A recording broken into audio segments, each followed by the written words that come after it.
धनबाद उपायुक्त माधवी मिश्रा ने समाहरणालय परिसर से समाज कल्याण विभाग द्वारा आयोजित राष्ट्रीय पोषण माह 2024 की पोषण रथ की प्रचार वाहन को हरी झंडी दिखाकर रवाना किया। ये पोषण रथ जिले के विभिन्न ग्राम पंचायतों, प्रखंडों का परिभ्रमण कर लोगों को पोषण के प्रति जागरूक करने का काम करेगी। पोषण अभियान के तहत दिनांक 1 सितंबर से 30 सितंबर तक राष्ट्रीय पोषण माह का आयोजन किया जा रहा है। इस वर्ष पोषण माह का थीम अनीमिया नियंत्रण, वृद्धि निगरानी, ऊपरी आहार, पोषण भी पढ़ाई भी एवं बेहतर शासन के लिए तकनीक का वृहत उपयोग करना है। विभाग द्वारा उपलब्ध कराए गए कैलेंडर के अनुसार पूरे माह आंगनबाड़ी केंद्र, परियोजना स्तर एवं जिला स्तर पर कार्यक्रम का आयोजन किया जाएगा। विभिन्न प्रखंडों व पंचायत में भ्रमण कर ज्यादा से ज्यादा लोगों को इस योजना का लाभ उठाने के प्रति जागरूक करने का काम करेगी। लोग साफ सुथरा एवं पोषण युक्त भोजन ग्रहण करें, पोषण के प्रति जागरूक हो, यही लक्ष्य है। जैसे आप सभी जानते हैं कि पिछले कई वर्षों की बात ही इस बार भी सितंबर माह जो है वो पोषण माह के तौर पे मनाया जा रहा है, जिसमें झारखंड राज्य के सभी ज़िलों में, इस धनबाद ज़िले में भी हम लोग पोषण के लिए जागरूकता को लेकर विभिन्न कार्यक्रम कर रहे हैं।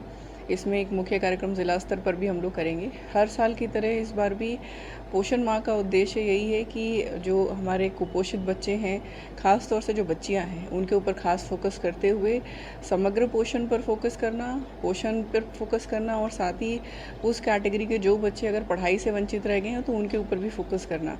झारखंड एक ऐसा स्टेट है जो हमेशा से कुपोषण के लिए जाना जा रहा है और इसीलिए बहुत ज़रूरी है कि डिस्ट्रिक्ट एडमिनिस्ट्रेशन की ओर से हम लोग भी पोषण को लेकर के, ख़ास तौर से बच्चियों के स्वास्थ्य को लेकर के, उनके पोषण को लेकर के बहुत ज़्यादा जागरूक करने की ज़रूरत है। क्योंकि उससे समस्या ये आती है कि एक बच्ची जो अपने किशोरावस्था में अगर वो कुपोषित है तो वो जो कुपोषण का चक्र शुरू होता है वो फिर समाप्त नहीं होता, क्योंकि वो बच्ची जब वो बड़ी होती है, वो जब माँ बनती है तो उसके जो बच्चे पैदा होते हैं वो भी कुपोषित हैं। तो इसीलिए एकदम शुरू में, एकदम स्टार्टिंग में ही कुपोषण को जड़ से मिटाना बहुत ज़रूरी है और यही हर साल का हम लोग का फोकस है। इस बार भी सितंबर महीने में हम लोग पूरा यही जागरूकता का कार्यक्रम करने वाले हैं। पूरे जिले में?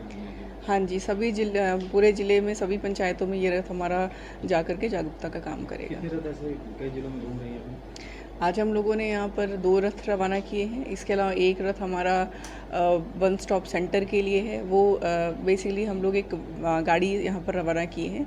उसका पर्पज़ ये है कि वन स्टॉप सेंटर में जो हमारे यहाँ बच्चियाँ या महिलाएं जो इस तरीके से छूट गई हैं, जिनका कोई सहारा नहीं है, उनको जब वन स्टॉप सेंटर आना होता है तो कई बार वो इतनी गरीब होती हैं कि उनको वन स्टॉप सेंटर तक आने की भी सुविधा उपलब्ध नहीं होती है। तो अगर ऐसे फिर हम लोग को कोई मैटर संज्ञान में आता है तो हम लोग ये गाड़ी को भेज करके वहाँ से उनको टेकअप करके वन स्टॉप सेंटर में हमारे ले आ सकते हैं, जहाँ पर उनकी जो हमारा डिपार्टमेंट की स्कीम है उसके द्वारा सभी उनकी देखभाल करी जाती है। मैडम, हाल ही में टुंडी में अभी देखा, देखिए, डायरिया का केसेस है या इवन डेंगू का केसेस है, 2 इश्यूज़ हैं जो इस समय हम लोग के सामने बहुत ज़्यादा बार आ रहे हैं, जिसमें हम लोगों ने हमारी मेडिकल टीम से भी बात किया है, जो ऑफिसर्स हैं उनसे भी बात किया है, स्पेशली सिविल सर्जन और सुपरिटेंडेंट पीएमसीएच से। हम लोग का फोकस यही है कि पहले तो जो पेशेंट्स आ रहे हैं उनका टाइमली ट्रीटमेंट हो और उसके अलावा जो रूट कॉज है वो कहाँ से आ रहा है, तो इसमें हम लोगों ने नगर निगम, नगर पंचायत, उन लोगों को भी सतर्क किया है और पीएचडी डिपार्टमेंट को भी हम लोगों ने बोला है कि वाटर की जो टेस्टिंग है वो लोग टाइमली करें। इनफैक्ट आई थिंक आज ही हम लोग के पास कुछ एक रिपोर्ट्स भी आने वाली हैं उसकी, तो उसके आधार पर हम लोग आगे